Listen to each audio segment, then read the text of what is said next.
जय हिंद साथियों, Thai self अभिषेक platform पर आपका फिर से स्वागत है। आज हम यूनिट सेकंड करने जा रहे हैं पॉलिटी की। इससे पहले हमने यूनिट फर्स्ट कंप्लीट की, जिसमें हमने बात की राज्य व्यवस्था से संबंधित शब्दावलियाँ। ठीक है, आज हम बात करेंगे यूनिट सेकंड। यूनिट सेकंड में हमारे जो टॉपिक रहने वाले हैं वो इस प्रकार है कि दार्शनिक जो पक्ष है, फिलोसॉफी एक्सपेक्ट, संविधान सभा का निर्माण, संविधान सभा की विशेषता, संविधान संशोधन, प्रस्तावना, मूल अधिकार, मूल कर्तव्य, नीति निर्देशक तत्व। ठीक है, ये हमारे यूनिट सेकंड के टॉपिक है। आज हम बात करेंगे प्रस्तावना। देखिए, किसी भी टॉपिक को पढ़ने से पहले उसका जो क्राइटेरिया, उसका जो एरिया है, उसकी जो लिमिट है, वो आपको पता होनी चाहिए कि इस टॉपिक को हमें कितना पढ़ना है। तभी जाके आप उस टॉपिक में अच्छा आउटपुट दे सकते हो। फॉर एग्जाम्पल, आज हम बात कर रहे हैं प्रस्तावना। तो प्रस्तावना को पढ़ने से पहले हमें ये पता होना चाहिए कि इस प्रस्तावना का जो क्राइटेरिया, जो एरिया कितना है, क्या क्या बिंदु हमें पढ़ने हैं। ठीक है, तो इसके हमें 6 बिंदुओं पर बात करेंगे हम कि परिचय। पहला हो गया परिचय, इंट्रोडक्शन। दूसरा परिभाषा, मूलभूत तत्व। क्या प्रस्तावना संविधान का भाग है? क्या प्रस्तावना में संविधान संशोधन किया जा सकता है? और 42वां संविधान संशोधन। ये इसके 6 बिंदु है प्रस्तावना के, जिसके बारे में हम बात करेंगे।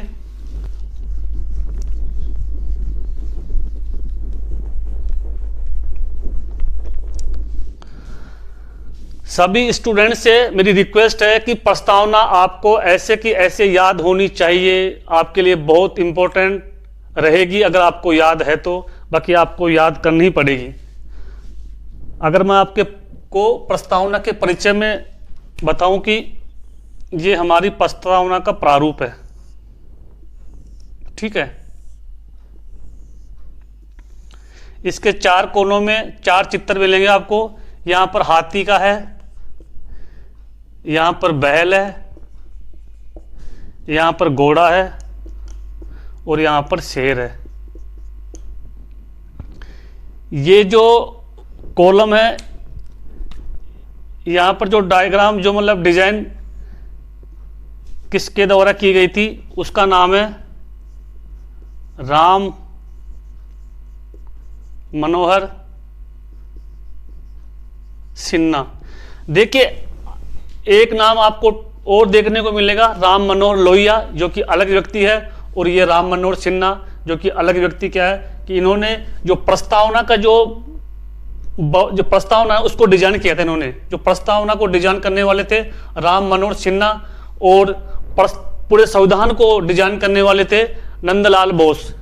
ठीक है, और संविधान को जो लिखने वाले थे वो थे प्रेम बिहारी नारायण रायजादा।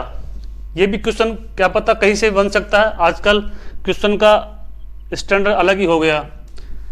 तो ये आपको बेसिक पता हो गया। अब हम बात करते हैं परिचय की। देखिए, आपको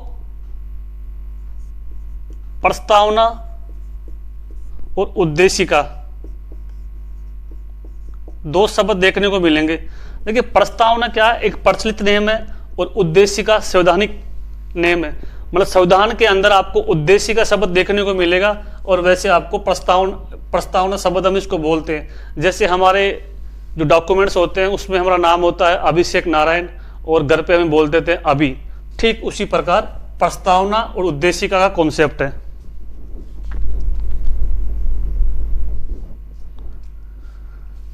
जो प्रस्तावना का सबसे पहले उपयोग या प्रयोग या कहीं देखने को मिलता है तो वह अमेरिका का संविधान। ठीक है, 13 दिसंबर 1946 को पंडित जवाहरलाल नेहरू ने संविधान सभा में प्रस्तावना पेश की जाती है, पर यह प्रस्तावना पूर्ण रूप से पास नहीं हो पाती है, पूर्ण बहुमत से पास नहीं हो पाती है। फिर इसी प्रस्तावना को 22 जनवरी 1946 को पुनः संविधान में पेश की जाती है, और इस बार ये पूर्ण बहुमत के साथ पास होती है। तो इस प्रकार ये प्रस्तावना का कॉन्सेप्ट था। ये इसका परिचय था। अब हम बात करते हैं नंबर 2 बिंदु, जो कि है प्रस्तावना की परिभाषा।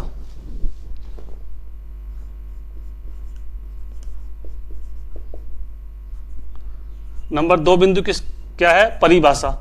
देखिए, प्रस्तावना की परिभाषा, प्रस्तावना संविधान का सारांश, उसकी पर्पज, उसका उद्देश्य, उसका लक्ष्य को बताता है कि प्रस्तावना संविधान का सारांश,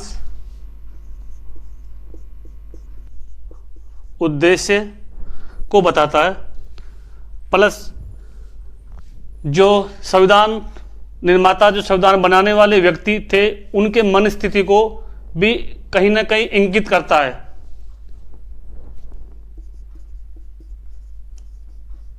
संविधान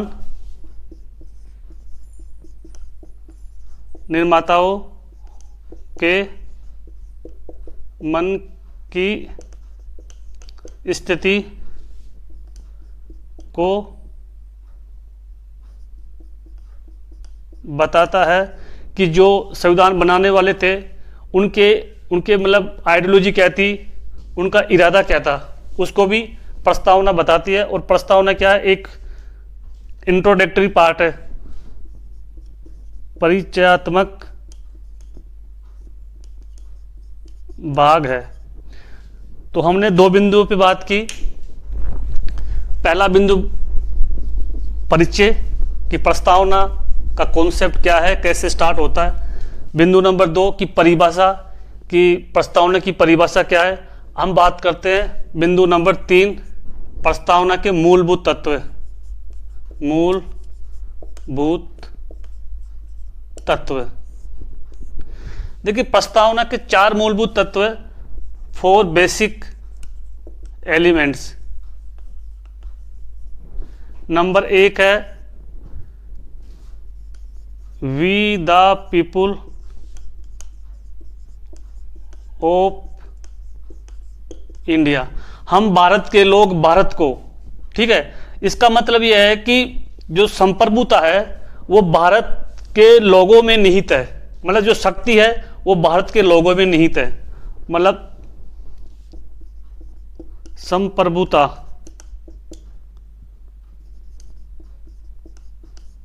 भारतीय लोगों में निहित है। इसका मतलब जो पावर की बात हो रही है, जो शक्ति की बात हो रही है, वो जनता में निहित है। नंबर 2 इंडिया, मतलब जो भारत है वो कैसा होगा, इन फ्यूचर कैसा होगा, और भारत की जो स्थिति है वो कैसी होगी, तो वो होगी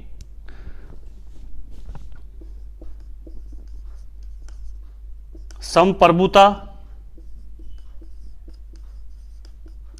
समाजवादी, पंथ निरपेक्ष,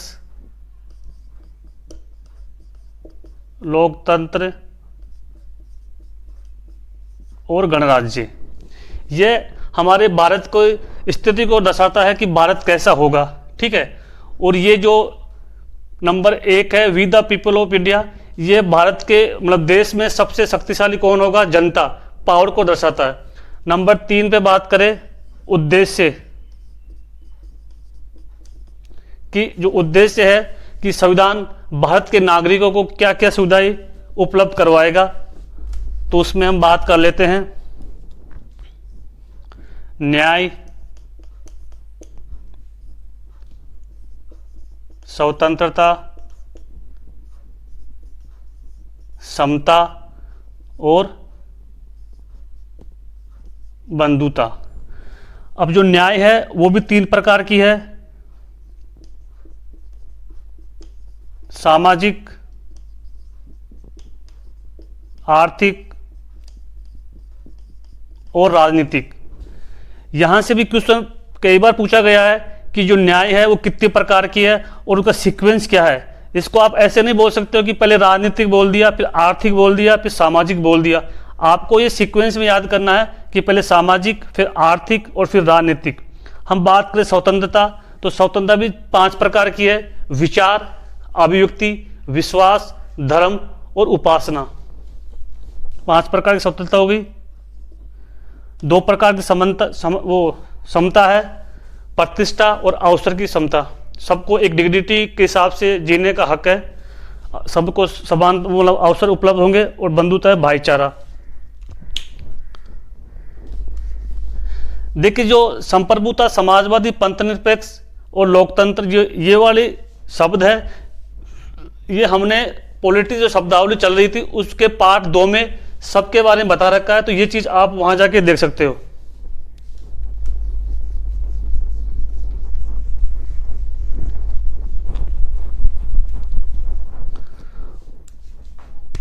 और लास्ट में है डेट, 26 नवंबर 1949 को भारत का संविधान बनके तैयार हो गया। इसमें एक लॉजिक ये है कि जब भारत का संविधान 26 नवंबर 1949 को बनके तैयार हो जाता है, तो फिर इसको 26 जनवरी 1950 को क्यों लागू किया जाता है? इसके पीछे का लॉजिक इस प्रकार है कि जब 1931 में कराची अधिवेशन लाहौर में पंडित जवाहरलाल नेहरू के द्वारा पूर्ण स्वाधीनता की मांग करने पर उस दिन से हम स्वतंत्र दिन के रूप में 26 जनवरी को मनाते थे। लेकिन हुआ क्या कि 15 अगस्त 1947 को हम आज़ाद हो गए और 26 नवंबर 1949 को संविधान बन गया। और जो डेट रही 26 जनवरी, उस डेट के इम्पोर्टेंस को बनाए रखने के लिए 26 नवंबर 1949 को आगे बढ़ाकर 26 जनवरी 1950 को पूर्ण रूप से संविधान लागू किया गया। संविधान लागू किया गया, ये इसका लॉजिक था।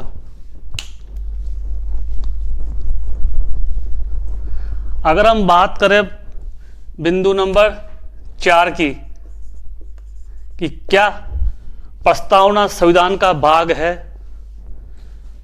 देखिए, 1960 में बेरुवारी केस आता है सामने, सुप्रीम कोर्ट के सामने। तो इस केस में, हालांकि जो लैंडमार्क केस है, ये जो जितने भी केस है, इनका हम अलग से सेपरेट में वीडियो बनाएंगे, उसके बारे में पढ़ेंगे। अभी हमारा जो फोकस रहेगा प्रस्तावना से संबंधित। अगर हम इस केस में घुस गए तो हमारा फोकस प्रस्तावना पर नहीं रह पाएगा। तो 1960 का जो बेरुवारी केस था, उसमें सुप्रीम कोर्ट कहता है कि प्रस्तावना संविधान का भाग नहीं है, भाग नहीं है। फिर 1973 में केशवानंद भारती बनाम केरल, इसमें सुप्रीम कोर्ट यह कहता है कि प्रस्तावना संविधान का भाग है।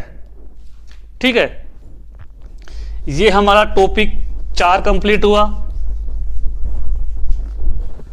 अब हम टॉपिक नंबर 5,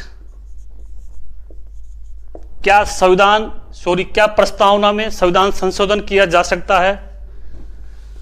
तो वही केस 1960 में बेरुवारी केस में सुप्रीम कोर्ट कहता है कि प्रस्तावना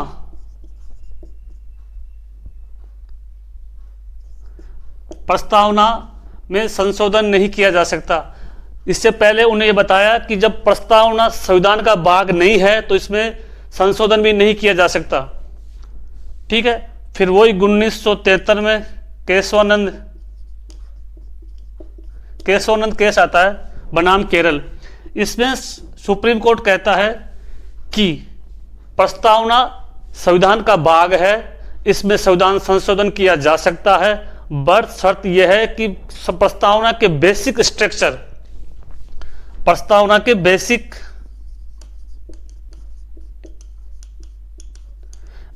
स्ट्रक्चर में कोई किसी प्रकार का बदलाव नहीं कर सकती संसद। ठीक है। तो ये बेसिक स्ट्रक्चर का जो कॉन्सेप्ट है ये हमारे संविधान में नहीं है, ये 1973 के केस के बाद सुर्खियों में या हमें देखने को मिलता है।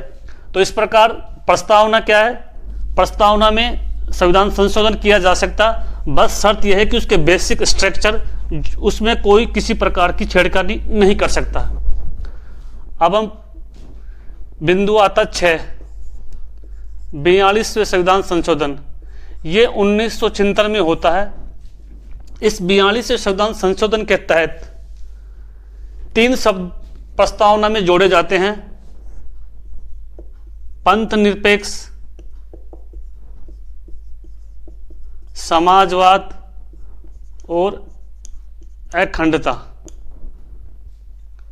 ठीक है, इन 3 शब्दों को प्रस्तावना में जोड़ा जाता है। तो ये हमारी प्रस्तावना का बेसिक जो परिचय है। प्रस्तावना की थ्योरी को हमने कंप्लीट किया। अब आते हैं एमसीक्यू, जो कि बहुत इंपॉर्टेंट रोल अदा करता है।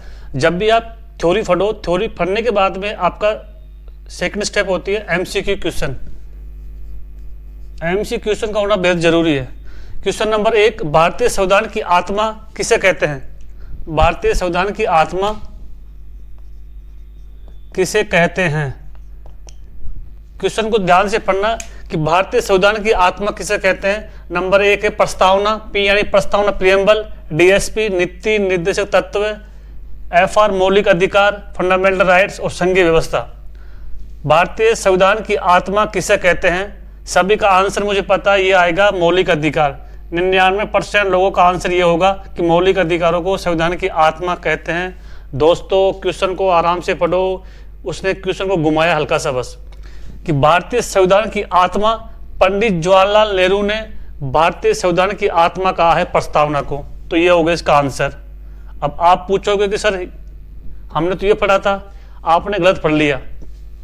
क्वेश्चन इस प्रकार आएगा कि किस अनुच्छेद को भारतीय संविधान की आत्मा डॉक्टर भीमराव अंबेडकर ने कहा, तब आपका आंसर आएगा मौलिक अधिकारों के अंतर्गत अनुच्छेद 32 संवैधानिक उपचारों का अधिकार।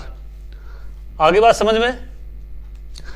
अगर भारतीय संविधान की आत्मा पंडित जवाहरलाल नेहरू के अनुसार तो है प्रस्तावना। अगर किस अनुच्छेद को भारतीय संविधान की आत्मा कहा गया है तो वह मौलिक अधिकारों के अंतर्गत अनुच्छेद 32 जिसका नाम है संवैधानिक उपचारों का अधिकार। ठीक है, तब आपका मौलिक अधिकार आ सकता है। क्वेश्चन नंबर 2, भारतीय संविधान की प्रस्तावना का सही क्रम क्या है? न्याय, समता, बंधुता, स्वतंत्रता। समता, न्याय, स्वतंत्रता, बंधुता। बंधुता, न्याय, समता, स्वतंत्रता। न्याय, स्वतंत्रता, समता, बंधुता। मैंने आपको स्टार्टिंग में कहा था कि प्रस्तावना आपको ऐसे की ऐसे याद होनी चाहिए। देखिए इसकी टिक क्या है?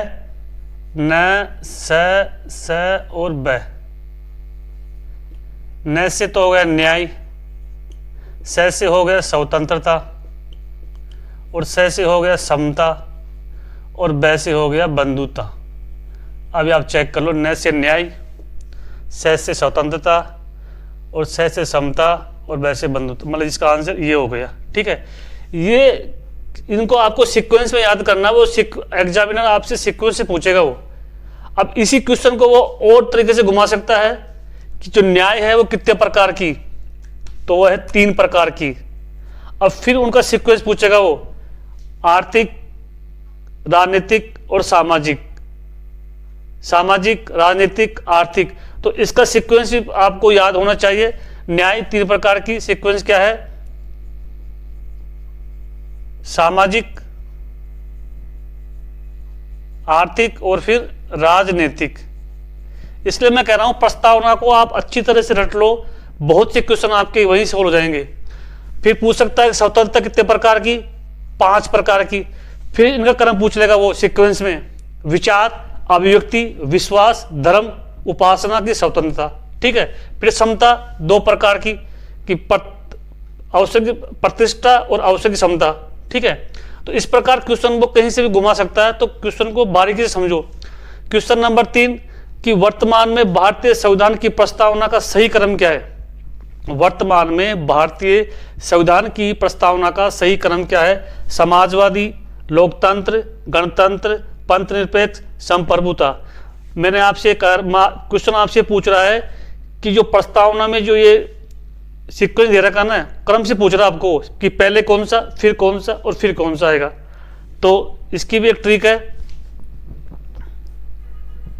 प्रभु का सा पलंग, अपन कहते हैं ना कि मेरे पास इसका जैसे पलंग, जैसी मेरे पास गाड़ी है, तो ये कह रहा है कि प्रभु का सा पलंग मेरे पास भी है। तो प्रभु से हो गया प्रभु तो संपन्न, यानी प्रभु तो संपन्न, ये हो गया। सा से समाजवादी, समाजवादी ये हो गया। पै से पंथ निरपेक्ष, पंथ निरपेक्ष ये हो गया। ले से लोकतंत्र ये हो गया। और गै से गणराज्य ये हो गया। तो ये चीज़ें आपको सीक्वेंस में याद करनी पड़ेगी।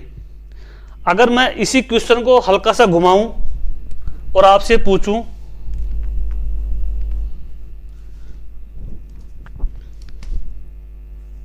छब्बीस जनवरी 1950 को भारतीय संविधान की प्रस्तावना का सही क्रम क्या है? 26 जनवरी 1950 की बात कर रहा है। अब इसमें फिर आप कंफ्यूज हो जाओगे। कंफ्यूज नहीं होना। 26 जनवरी 1950 में प्रस्तावना में क्या क्या शब्द थे? देखिए, समाजवाद ये तो 1976 में ऐड हुआ था। 42वें संविधान संशोधन के तहत 1976 में ऐड हुआ। तो बाकी सारा गलत हो गया। संप्रभुता, लोकतंत्र, पंथ निरपेक्ष भी कभी 1976 में ऐड हुआ, तो यह भी गलत हो गया। प्रभुत्व संपन्न, समाजवादी, पंथ निरपेक्ष, लोकतंत्र और गणराज्य, इसमें हमें ऑप्शन को चेंज करना पड़ेगा। वो क्या होगा? चलो इस क्वेश्चन को तो आगे सेट करेंगे, अभी तो थोड़े ऐसे हो गया। तो वर्तमान स्वरूप में तो क्या है? प्रभुत्व संपन्न, समाजवादी, पंथ निरपेक्ष, लोकतंत्र, गणराज्य। ठीक है। क्वेश्चन नंबर 4, भारतीय संविधान के निर्माताओं का मत निम्नलिखित में से किस में प्रतिबिंबित होता है? नंबर 1 प्रस्तावना, preamble. Number 2 FR fundamental rights, मौलिक अधिकार। नंबर 3 DSP नीति निर्देशक तत्व। और नंबर 4 मूल कर्तव्य। भारतीय संविधान के निर्माताओं का मत निम्नलिखित में से किस में प्रतिबिंबित होता है? देखिए, इसमें आएगा प्रस्तावना। क्यों? कि संविधान निर्माताओं के मन की स्थिति को जानने की जो कुंजी थी वो प्रस्तावना थी, कि जो कानून बना रहे हैं, जो संविधान सभा का निर्माण कर रहे हैं, उन व्यक्तियों की फिलोसफी कहती है, इस इंटेंशन को जानना प्रस्तावना प्रस्तुत करती है। क्वेश्चन नंबर 5, भारतीय संविधान की उद्देशिका में संशोधन किया गया था। 42वां संविधान संशोधन, 43वां, 44वां और 45वां। तो इसमें आएगा 42वां संविधान संशोधन। भारतीय संविधान की उद्देशिका में 42वां संविधान संशोधन 1976 में हुआ था। और इसके तहत 3 शब्द जोड़े गए थे: समाजवादी, पंथ निरपेक्ष और अखंडता। ठीक है। क्वेश्चन नंबर 6, समाजवादी पंथ निरपेक्ष शब्द कब जोड़ा गया? 42वां संविधान संशोधन, जैसा कि अभी आपको बताया मैंने। क्वेश्चन नंबर 7, भारतीय संविधान को अंगीकृत, अधिनियमित और आत्मविद कब किया गया? 26 नवंबर 1949, 26 जनवरी 1950। 26 जनवरी 1950 को तो पूर्ण रूप से संविधान लागू किया गया था, और इसको अंगीकृत, अधिनियमित और आत्मविद किया गया था 26 नवंबर 1949। तो इसका आंसर ये हो गया। क्वेश्चन नंबर 8, कौन सा शब्द भारतीय संविधान की प्रस्तावना में शामिल नहीं है? संप्रभुता, पंथ निरपेक्ष, लोकतंत्रात्मक, ये भी है, ये भी है, ये भी है, ये नहीं है, संज्ञेय नहीं है। जैसा कि हम प्रस्तावना जब पढ़ते हैं कि हम भारत के लोग भारत को संपूर्ण प्रभुत्व संपन्न, समाजवादी, पंथ निरपेक्ष, लोकतंत्रात्मक, गणराज्य, तो इसमें संप्रभुता भी है, पंथ निरपेक्ष भी है, लोकतंत्रात्मक भी है, संज्ञेय नहीं है। ठीक है। क्वेश्चन नंबर 8, निम्नलिखित में से कौन सा शब्द प्रस्तावना में शामिल नहीं है? समाजवादी शामिल है, पंथ निरपेक्ष शामिल है, प्रभुत्व संपन्न शामिल है, लोक कल्याणकारी ये शामिल नहीं है। क्वेश्चन नंबर 10, निम्नलिखित में से कौन सा भारतीय संविधान की प्रस्तावना में शामिल नहीं है? सामाजिक न्याय शामिल है, आर्थिक न्याय शामिल है, राजनीतिक न्याय शामिल है, धार्मिक न्याय शामिल नहीं है। जब हम न्याय पढ़ते हैं जस्टिस, तो उसमें दे रखा कि सामाजिक, आर्थिक और राजनीतिक न्याय। क्वेश्चन नंबर 11, प्रस्तावना में किस स्वतंत्रता का वर्णन नहीं किया गया। जब हम स्वतंत्रता पढ़ते हैं तो उसमें दे रखा विचार, अभिव्यक्ति, विश्वास, धर्म और उपासना की स्वतंत्रता। तो विचार की भी है, विचार प्रकट करने की भी है, विश्वास की भी है, आर्थिक स्वतंत्रता नहीं है। ठीक है। क्वेश्चन नंबर 12, भारतीय संविधान की प्रस्तावना को संप्रभु प्रजातांत्रिक गणतंत्र की कुंडली किसने कहा था। स्टेटमेंट है मतलब ये। तो जवाहरलाल नेहरू ने तो ये कहा था कि भारतीय संविधान की आत्मा कहा था प्रस्तावना को, तो ये तो नहीं हो सकता। अंबेडकर ने कहा था कि संविधान को पवित्र दस्तावेज। ये भी क्वेश्चन आए हुए हैं। जवाहरलाल नेहरू ने क्या कहा था, जवाहरलाल नेहरू ने क्या कहा और अंबेडकर ने क्या कहा। जवाहरलाल नेहरू ने प्रस्तावना को संविधान की आत्मा कहा, डॉक्टर भीमराव अंबेडकर ने संविधान को एक पवित्र दस्तावेज कहा, और के.एम. मुंशी ने कहा था कि संप्रभु प्रजातांत्रिक गणतंत्र की कुंडली है। ठीक है, तो इसका आंसर ये हो गया। और सुभाष कश्यप ने क्या कहा था, सुभाष कश्यप ने ये कहा था कि अगर संविधान शरीर है तो प्रस्तावना उसकी आत्मा है। ठीक है, एक बात तो ये कही थी, और एक बात ये कही थी कि प्रस्तावना आधारशील है तो उसके ऊपर संविधान एक अटालिका है, यानी महल है। तो ये चारों ऑप्शन अपने क्लियर हो गए। क्वेश्चन नंबर 13, संविधान में दिया गया आमुख, मतलब संविधान में ये जो चीजें दे रखी है प्रस्तावना संबंधित, इनमें से कौन सी सही है और कौन सी गलत है। तो न्यायालय में लागू नहीं होती प्रस्तावना को, आप न्यायालय में अपील नहीं कर सकते हो, तो सही बात है। ठीक है, महत्वपूर्ण है और उसकी उपयोगिता है, ये बात भी सही है कि प्रस्तावना महत्वपूर्ण भी है और उसकी उपयोगिता भी है, ये बात भी सही है। शासन करने के उद्देश्य को उल्लेखित करता है, ये बात भी सही है कि शासन कैसे होगा उस चीज़ों को प्रस्तावना बताती है। संविधान के कानूनी अर्थ निर्णय में सहायता करता, ये नहीं करता। ठीक है, तो इसमें तीनों सही है, 1, 2, 3। क्वेश्चन नंबर 12, 13, 14, भारतीय संविधान में कितने प्रकार की न्याय की बात की गई है। तो वह 3 प्रकार की न्याय, 3 प्रकार की है, सामाजिक, आर्थिक, राजनीतिक। अगर हम बात करें स्वतंत्रता की, कितने प्रकार की स्वतंत्रता, तो 5 प्रकार की, विचार, अभिव्यक्ति, विश्वास, धर्म और उपासना। अगर बात करें समता, तो 2 प्रकार की समता की बात की गई है। किस वाद में सुप्रीम कोर्ट ने कहा कि प्रस्तावना संविधान का अंग नहीं है। इंपॉर्टेंट क्वेश्चन है, किस वाद में कहा, सुप्रीम कोर्ट ने किस वाद में कहा कि प्रस्तावना जो है संविधान का अंग नहीं है। बेरुबरी, सज्जन सिंह, गोलकनाथ और केशवानंद। देखिए 1960 में ये केस आता है बेरुबरी, इसमें कहा था सुप्रीम कोर्ट ने कि प्रस्तावना संविधान का अंग नहीं है। और फिर 1973 में केशवानंद बनाम केरल, इसमें कहा था कि प्रस्तावना संविधान का अंग है। ठीक है, 26 जनवरी 1949 को अंगीकृत भारतीय संविधान की प्रस्तावना में शब्द शामिल था। 26 जनवरी 1949 की बात हो रही है, उस वक्त क्या क्या शामिल था। समाजवादी कॉन्सेप्ट था, पंथ निरपेक्ष भी था, गणराज्य भी था, अखंडता ये नहीं था। ये इसको तो 1942 में संविधान संशोधन द्वारा 1976 में जोड़ा गया था।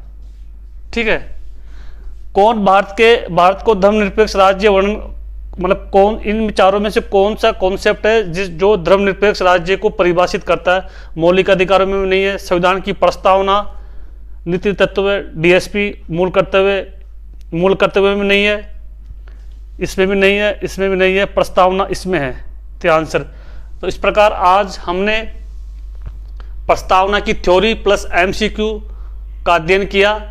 अगले वीडियो में मिलते हैं, धन्यवाद।